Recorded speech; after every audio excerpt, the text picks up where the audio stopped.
Guys welcome back to my YouTube channel. आज का जो हमारा टॉपिक है वो है एनोड हील इफेक्ट। तो आज हम इस वीडियो लेक्चर में डिस्कस करेंगे कि एनोड हील इफेक्ट क्या होता है। दोस्तों, एनोड हील इफेक्ट बहुत ही इंपॉर्टेंट टॉपिक है अगर हम एक्सरे फिजिक्स की बात करेंगे।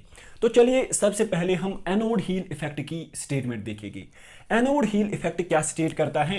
The intensity of the X-ray beam produced in the X-ray tube is more towards the cathode and less towards the anode. Anode heel effect ये state करता है कि जब एक्सरे प्रोडक्शन होती है एनोड पे, तो जो एक्सरेज की इंटेंसिटी होती है वो कैथोड की तरफ ज्यादा होती है और एनोड की तरफ कम होती है।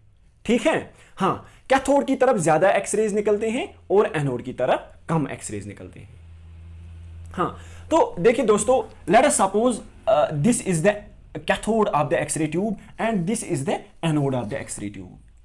अब मैं क्या मानता हूं कि कैथोड से एक यूनिफॉर्म इलेक्ट्रॉन बीम आई। ठीक है, अब जो यूनिफॉर्म इलेक्ट्रॉन बीम आई, जब ये एनोड पे स्ट्राइक करती है तो एक्स रेज प्रोड्यूस होती है। अब जो इन एक्स रेज की इंटेंसिटी होती है वो इस साइड कैथोड साइड ज्यादा होती है और एनोड साइड कम होती है।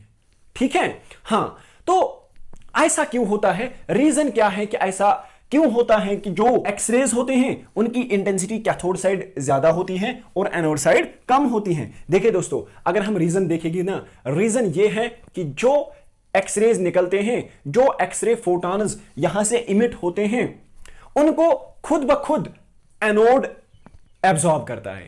एनोड उनको खुद अपने आप में एब्जॉर्ब करता है। ठीक है, हाँ, देखिए दोस्तों, आपको यह लगता होगा कि जब यहां से इलेक्ट्रॉन्स आते हैं कैथोड से, तो वो यहां पे टारगेट के सरफेस पे स्ट्राइक करते होंगे और सरफेस पे एक्सरेज निकलते होंगे। लेकिन दोस्तों, ऐसा बिल्कुल भी नहीं है कि जो एक्सरे प्रोडक्शन होती है ना, ये डीप इनसाइड द एनोड होता है। ये सरफेस पे नहीं होता है, लेकिन ये अंदर होता है, deep inside the target material.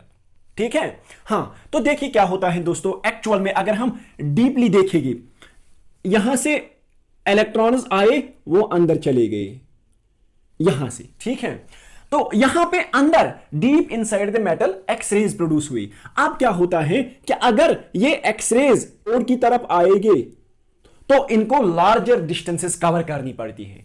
लेकिन अगर यही एक्सरेज कैथोड की तरफ आने चाहिए तो इनको बहुत ही कम डिस्टेंस कवर करनी पड़ती है। तो होता क्या है उससे, जब ये एनोड की तरफ आते हैं तो इनको लार्जर डिस्टेंसेस कवर करनी पड़ती हैं। तो लार्जर डिस्टेंसेस कवर करने में क्या होता है कि there are more chances of absorption. ये इनको बहुत ज्यादा चांस होता है एब्जॉर्ब होने का। तो जब ये ज्यादा एब्जॉर्ब होते हैं इस लार्ज डिस्टेंस को कवर करने में, तो ऑब्वियसली सी बात है इस साइड एनोड साइड कम एक्सरेज आएगी। हाँ, तो यहां से इसको कैथोड साइड कम ही डिस्टेंस ट्रैवल करनी पड़ती है, तो कम चांस होता है इसको एब्जॉर्ब होने का।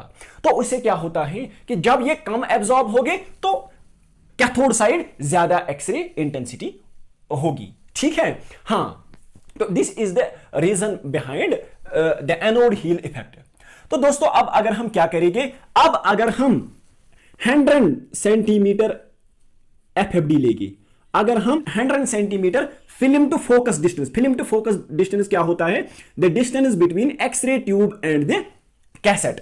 हाँ, तो अगर हम वो 100 सेंटीमीटर लेंगे और 1470 वाली कैसेट लेंगे, 1470 वाली कैसेट लेंगे, तो अगर हम इसके सेंट्रल बीम को 100% एक्सरे इंटेंसिटी देंगे, तो experimentally it has found that कि जो कैथोड है, कैथोड को 105% मिलता है और एनोड साइड 73% मिलता है। ठीक है, सो कैथोड साइड कितनी इंटेंसिटी होती है? 105% और एनोड साइड ओनली 73%। ठीक है, तो अगर हम कैथोड एंड और एनोड एंड को इंटेंसिटी डिफरेंस निकालेंगे तो वो कितना निकलता है? That comes to be 105 minus 73 is equal to 32%। तो वो निकलता है 32%। ठीक है, हाँ, तो इससे आपको क्या पता चलता है कि जब एक्सरेज प्रोड्यूस होते हैं तो कैथोड साइड क्या होता है? कैथोड साइड एक्सरे फोटॉन्स की इंटेंसिटी ज्यादा होती है और एनोड साइड एक्सरे फोटॉन्स की इंटेंसिटी कम होती है। ठीक है, हाँ, तो अब हम दोस्तों देखेंगे factors affecting anode heel effect. कौन कौन से फैक्टर्स एनोड हील इफेक्ट को अफेक्ट करते हैं, ठीक है। हाँ, तो there are 3 factors responsible for affecting anode heel effect, और वो कौन कौन से हैं? Number 1 is FFD, film to focus distance, number 2 is anode angle, and number 3 is field size. तो सबसे पहले हम फिल्म टू फोकस डिस्टेंस की बात करेंगे। तो अगर हम फिल्म टू फोकस डिस्टेंस की बात करेंगे, anode heel effect is inversely proportional to film to focus distance. इसका क्या मतलब है? इसका मतलब यह है कि जितना हम फिल्म टू फोकस कम करेंगे एनोड हील इफेक्ट ज्यादा होगा, या जितना हम फिल्म टू फोकस डिस्टेंस ज्यादा करेंगे एनोड हील इफेक्ट कम होगा। क्यों ऐसा? क्योंकि जब हम स्मॉल एफएफडीज यूज करते हैं, जब हम small film to focus distances use करते हैं, जो एनोड एंड और कैथोड एंड के दरमियान इंटेंसिटी वेरिएशन होती है वो ज्यादा होती है, ठीक है। हाँ, तो मैं इसको एक एग्जांपल से भी समझाऊंगा। देखिए, प्रीवियसली मैंने आपको बोला कि अगर हम 100 सेंटीमीटर एफएफडी लेंगे तो हमारी जो इंटेंसिटी वेरिएशन निकली वो कितनी निकली? 32%। अब अगर हम क्या करेंगे, अगर हम एफएफडी इंक्रीज करेंगे अप टू 180 सेंटीमीटर, तो experimentally it has found that कि जो एनोड साइड है, इसे ये हमने इंक्रीज किया एफएफडी यहां तक फॉर एग्जांपल, तो एनोड साइड हमें कितना मिलता है? 87%, एंड कैथोड साइड हमें कितना मिलता है? 104%, ठीक है। तो अगर हम सेंट्रल बीम को क्या करेंगे? 100% देंगे। हाँ, तो यहां इस केस में अगर हम देखेंगे तो इंटेंसिटी वेरिएशन 104 माइनस 87% निकलता है। वो कितना हुआ? वो हुआ 17%। तो इसका मतलब क्या है? जब मैंने एफएफडी 100 सेंटीमीटर रखा तो इंटेंसिटी वेरिएशन 32%। अब जब मैंने एफएफडी को इंक्रीज किया तो इंटेंसिटी वेरिएशन कम। तो इसका मतलब क्या हुआ? मैंने क्या किया? एफएफडी कम किया, तो इसका मतलब है कि एनोड हील इफेक्ट ज्यादा है।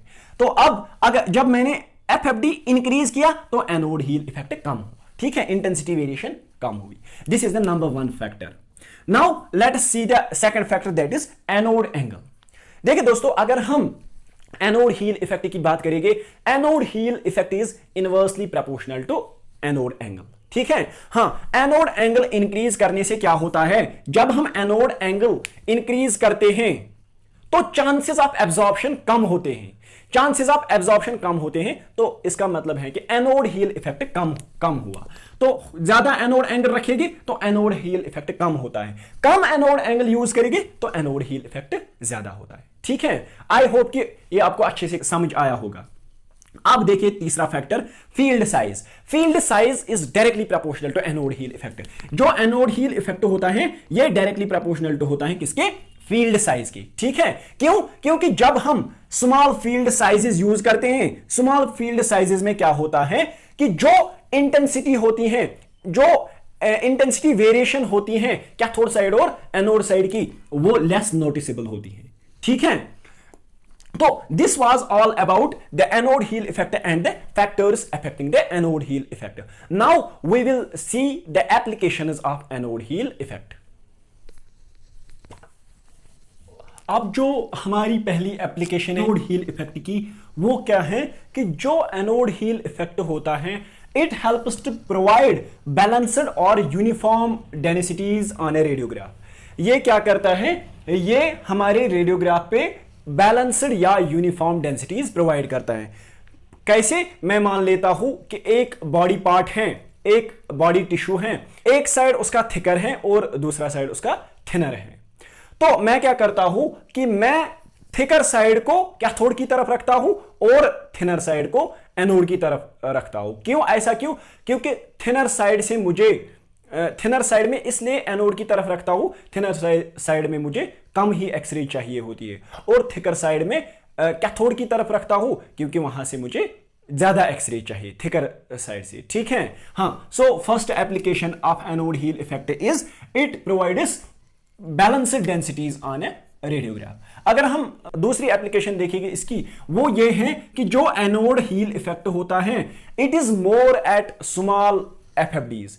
स्मॉल एफ, जब हम, जैसे मैंने अभी बोला फैक्टर्स में, जब हम स्मॉल एफएफडीज यूज करेंगे तो उसमें क्या होगा? स्मॉल एफएफडीज पे एनोड हील इफेक्ट ज्यादा होगा। जैसे मैंने बोला था कि 100 सेंटीमीटर एफएफडी पे 32 परसेंट इंटेंसिटी वेरिएशन होती है, एनोड हील इफेक्ट होता है। या फिर मैंने बोला कि 180 सेंटीमीटर पे अगर हम देखेंगे तो इट इज जस्ट 17%।